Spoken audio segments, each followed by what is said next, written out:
Agora, Rodrigo, a gente tem um carinho, nós católicos, de uma maneira muito especial, a Mãe de Deus, Maria. Queria que você falasse um pouquinho sobre Maria, sobre a maternidade e como as mulheres daquela época enxergavam a figura de Maria.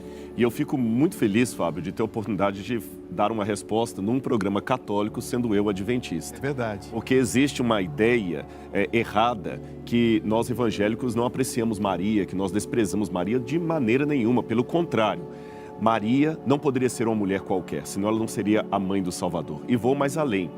Ao pesquisar a história da época, o contexto, eu descobri coisas sobre Maria que surpreendem até muitos católicos e tornam a devoção dela, a humildade dela ainda maior. Vou dar exemplos para vocês.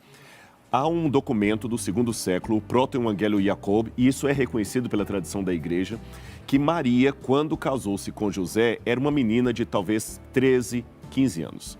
Isto pode chocar a nossa cultura, mas naquela época, a partir da menstruação, a menina já estava pronta para o casamento. E o casamento era feito em duas etapas. Primeiro, havia um acordo entre família, o casamento era entre famílias, então o noivo ia até a casa do pai da noiva, da futura noiva, fazer um acordo e se aceitassem, durante mais ou menos um ano, ele levantaria dinheiro para pagar o dote. Na cultura do Oriente Médio, para tirar uma filha da casa do pai, você tem que provar que gosta dela, que é um homem que consegue trazer dinheiro para a família e que está disposto a pagar do seu próprio bolso o dote, indenizar o pai por tirar uma joia da casa dela. E nesse período, ele já era, de certa forma, desposado da moça, mas não podia ter relação sexual com ela, nem se casar com ela. Depois de um ano, ou melhor, morar com ela. Depois de um ano é que o casamento era efetivado. Então ele ia até a casa da noiva, a buscava e eles tinham a primeira relação sexual. Curioso que Maria aparece grávida nesse ínterim, porque o Evangelho fala que ela já era desposada de José, mas não o havia conhecido. Ou seja, se ela aparece grávida, na época, ninguém acreditava na questão da virgindade de Maria. Nós cristãos acreditamos mesmo, mas na época, uma menina de 13 anos, numa vila chamada Nazaré, que deveria ter... O padre Bagatti foi um arqueólogo italiano que ajudou a escavar ali Nazaré. E Nazaré tinha aproximadamente 300 a 600 pessoas. Isto muito, 300 é um número ideal para o tamanho da vila. Imagine a fofoca, imagine os olhares condenatórios, numa época em que uma mulher assim seria apedrejada. Maria sofreu muita discriminação na época, até que José, então, quando vem e recebe do anjo a incumbência que deveria recebê-la, porque o que estava no ventre dela era do Senhor, ele também arriscou a sua reputação. Na minha opinião, é por isso que Maria vai para a casa de Isabel, porque sustentar aquela gravidez em Nazaré não era coisa muito fácil. Por isso que ela foi para a casa de Isabel e ficou um tempo lá até que a criança pudesse nascer. Ou seja, Maria tinha naquele contexto tudo para ser rechaçada, rejeitada. E como uma pré-adolescente, ela podia ter questionado: Senhor, se eu vou ser a mãe do Salvador, por que as coisas estão tão difíceis? Muito bem, e você mesmo citou José e ele aparece muito nas leituras, né, sempre acompanhando Maria, e nós gostaríamos de saber que exemplos ele traz, né, e quem foi esse homem de extrema importância nessa história. Interessante. Teologicamente falando, eu não posso chamar José de pai de Jesus. Maria era mãe de Jesus, mas José era o padrasto, porque não houve nenhuma participação biológica nele na geração de Jesus. Ela concebeu por uma obra, um mistério do Espírito Santo. Agora, o próprio fato de José querer se ocultar, fugir e deixar Maria sozinha, na visão ocidental parece um ato de covardia, mas não foi. Quando ele viu que ela estava grávida e num primeiro momento pensou que talvez Jesus seria filho de algum outro homem, que Maria teve um caso com outro homem, aliás, diga-se de passagem, Orígenes escreve uma apologia contra Celso, adverso Celso. Nós não temos a acusação pagã, mas nós temos a resposta de Orígenes. E pela resposta de Orígenes, nós descobrimos que havia um boato que Maria tornara-se amante de um soldado romano chamado Patera. Então você vê o tanto de vergonha, de fofocas, de diz que Maria enfrentou. E quando José recebeu a notícia, olha, sua noiva está grávida, ele também se sentiu traído. Mas por que ele saiu? Porque de acordo com a legislação judaica, Um adultério, nesse caso já seria considerado adultério, porque ela era teoricamente a esposa dele, embora não podia ter relação com ele. Somente o marido pode acusar a mulher de adultério. É como a velha máxima, sem cadáver não há crime. Então, se José sumisse do cenário, ninguém poderia acusar Maria de adultério. Ela não seria apedrejada, então seria uma maneira de poupá-la. E depois disto, quando ele aceitou recebê-la por uma revelação do anjo, diga-se de passagem, o anjo apareceu em sonhos para José, não para a comunidade. Ele tinha a revelação de Deus, os outros tinham apenas a palavra dele. Então foi um ato de fé muito grande. Não sei quando José morreu, mas tudo indica que ele cuidou de Jesus até uma certa idade. Quando Jesus já estava adulto, só aparece a figura dele e de Maria, já não aparece mais José. Provavelmente José já havia morrido nessa época. Coisa, não? É interessante isso, a gente perceber que são tantos itens, né, que a gente às vezes se perde um pouquinho, não entende direito como é que é na E permita-me dizer... Olha que naquela época não tinha internet, nem redes sociais, né? Mas já tinha a língua humana. Imaginou? E permita-me dizer só um detalhe a mais sobre Maria que me chama a atenção, e repito, é um adventista que está dizendo isso para vocês católicos. O Evangelho de João nos conta algo muito interessante, que quando Jesus estava na cruz, Maria chegou até o pé da cruz. Maria Madalena, Maria, mãe de Jesus, outra Maria, a mulher de Clopas e João. E eu fico me perguntando por que Maria estava ali. Jesus, embora fosse o Filho de Deus, na cruz sofreu toda a dor e ele teve a angústia da ausência do Pai. Ele disse, Deus meu, por que me desamparaste? Jesus teve talvez até angústias de espírito e questionamentos. Por que eles me odeiam tanto?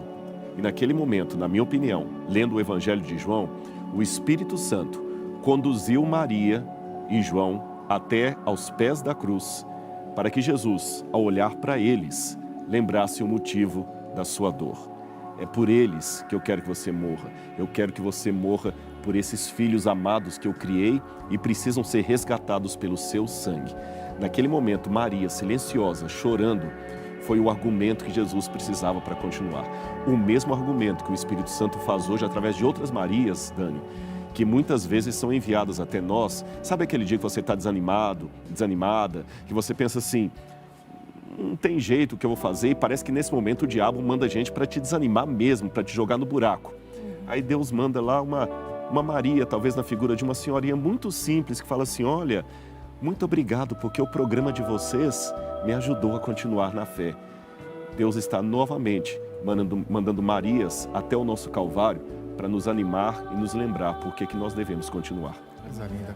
Daqui a pouco a gente quer falar sobre a questão dos reis magos, alguns itens que nós temos no presépio e que nos remetem ao momento do nascimento de Cristo. Mas eu queria falar sobre um item antes, que é a questão da estrela guia. Os reis magos se guiaram por uma estrela guia.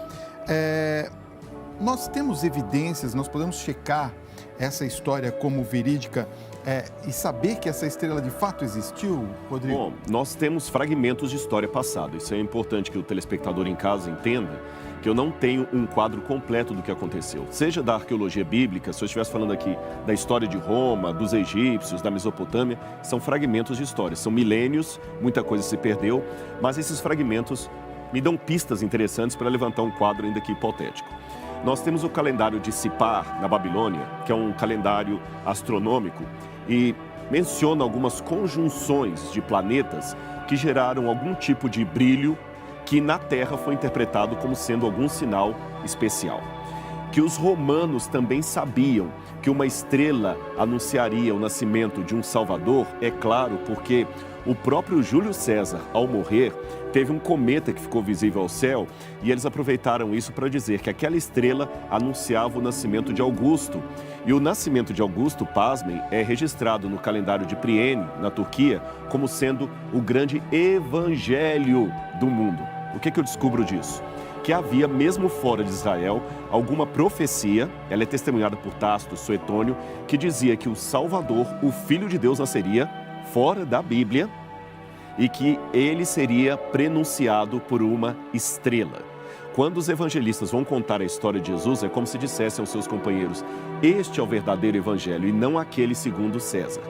Os magos vêm do Oriente, talvez da Pérsia, vamos falar deles depois, e eles provavelmente sabiam que essa estrela anunciava o nascimento do Messias e talvez tendo algum contato com as escrituras cristãs, ou própria profecia de Balaão, que fala que uma estrela procederia de Jacó, eles sabiam que ali nasceria o Salvador. E repito, há evidências fora da Bíblia que havia o aguardo de um Salvador, do Filho de Deus que viria ao mundo. Deus não deixou o mundo sem advertência. Agora, vamos falar um pouquinho de onde ele nasceu, a cidade, né? A gente tem comprovações históricas de que, de fato, ele nasceu ali, de que ele andou por aquelas terras? Infelizmente, sobre Belém, a comprovação arqueológica é muito tardia. O que nós temos ali é do período bizantino. Foi quando Helena, mãe de Constantino, andando pela Terra Santa, na época Palestina, ela acabou demarcando alguns lugares de acordo com a tradição que recebia ali. Aí você tem a Igreja da Natividade, com algumas grutas que os guias mostram como sendo um lugar possível que Jesus nasceu. Ali tem uma estrela que marca o lugar onde Maria teria colocado Jesus e outro, mas você sabe que o próprio Vaticano não marca um X, como fala assim, isso aqui foi realmente nesse lugar. O que tem ali é um símbolo de fé, que os católicos e ortodoxos vão lá. Eu digo ortodoxos porque a Igreja da Natividade tem uma parte que pertence à Igreja Católica, uma parte que é da Igreja Copta e uma parte que é da Igreja ortodoxa grega. Então há essa divisão ali do local. Nós temos no Campo dos Pastores algumas grutas que realmente são milenares e os pastores cuidavam dos seus rebanhos ali mesmo. Por que Belém tinha pastores com rebanho? Belém, ou Betlehem, como dizem em hebraico, Betlehem, a casa do pão, era o local onde as ovelhas que iam ser apresentadas no templo em Jerusalém eram preparadas. Não podia ser qualquer ovelha sacrificada no templo. Então as ovelhas vinham da cidade de Belém. Então os moradores de Belém eram, na sua maioria, pastores que eram a ralé, se eu posso dizer assim, das profissões de Israel naquela época. Não eram muito bem conceituados. Jesus nasceu no lugar mais humilde que poderia nascer. E também cumpriu a profecia, porque o rei Davi também era oriundo de Belém. Muito bem. Bom, tem uma outra característica também, né, Rodrigo, que a gente sabe que Jesus realmente nasceu numa manjedoura. A gente sabe que a manjedoura é um item de um estábulo, né? Então isso remete a gente a acreditar que Jesus nasceu então num estábulo. É real essa questão da manjedoura? É real e é mais forte do que os quadros que nós conhecemos de Caravaggio ou do próprio presépio. Eu vou explicar para vocês como é que era uma casa judaica daquele tempo. E para falar isso, é bom que nós lembremos uma coisa. José foi para Belém porque ele era de Belém e o recenseamento mandava a pessoa voltar para a casa dos seus ancestrais, correto? Na cultura do Oriente Médio, você tinha a obrigação moral de receber em casa os seus parentes. Então raciocine comigo. Se Jesus nasceu num estábulo de um hotel qualquer, porque é isso que muita gente pensa, que José começou a bater na porta de hotel por hotel e estava tudo fechado, até que o dono de uma estalagem deu um lugar lá para ele ficar com os animais. Mas isso não faz sentido, porque se José era de Belém, ele deveria ir para a casa de parentes. Se Jesus estava no porão de uma estalagem, por que os pastores não levaram Jesus para a casa deles? Isabel e Zacarias moravam em Jerusalém, ali perto, em alguma região ali, por que não levou para lá? É estranho isso. Esquisito, né? E os magos, quando vêm também, Jesus ainda está lá no local onde ele nasceu, embora já tinha passado 2 anos, e por que os magos deixaram lá? A resposta é simples. Jesus nasceu não no porão de um hotel da época, mas de uma casa.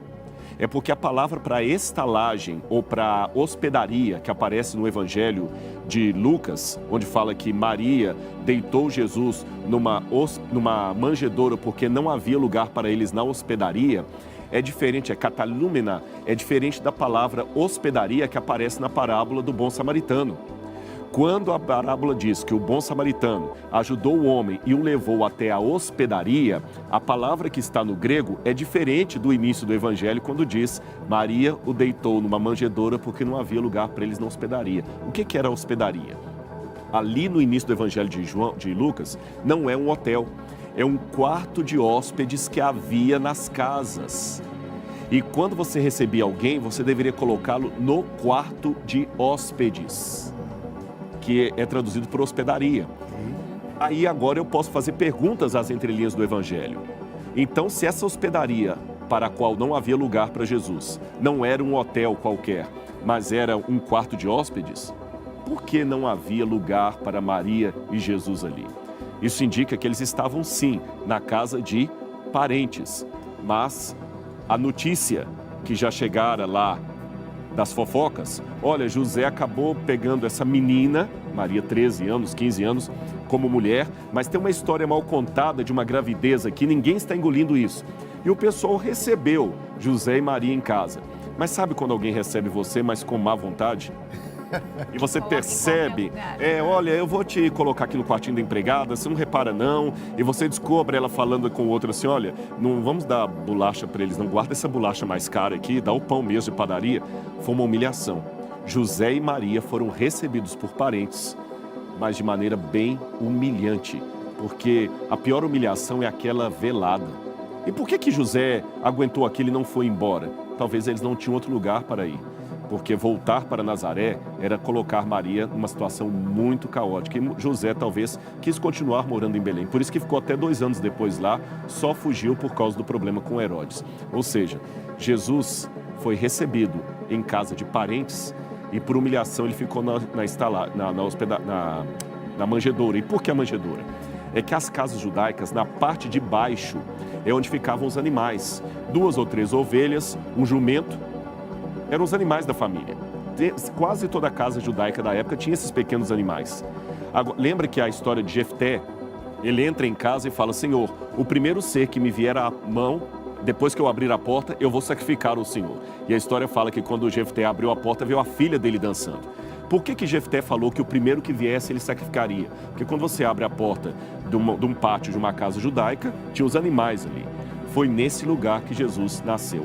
A manjedoura era uma caixa de pedra que realmente parece um bercinho, onde você poderia colocar a água para os animais beberem ou a comida deles ali. Dá o nome manjedoura, de mangiare em italiano. E realmente, se você colocar ali uma palhazinha e forrar, vira um bercinho. Foi nesse lugar, Fábio e Dani, humilde, que nasceu o grande Eu Sou, o Rei do Universo. E Maria, ao pegar aquela criancinha, mal sabia que ao beijar a face daquele bebê, ela estava beijando a face do Criador do Universo.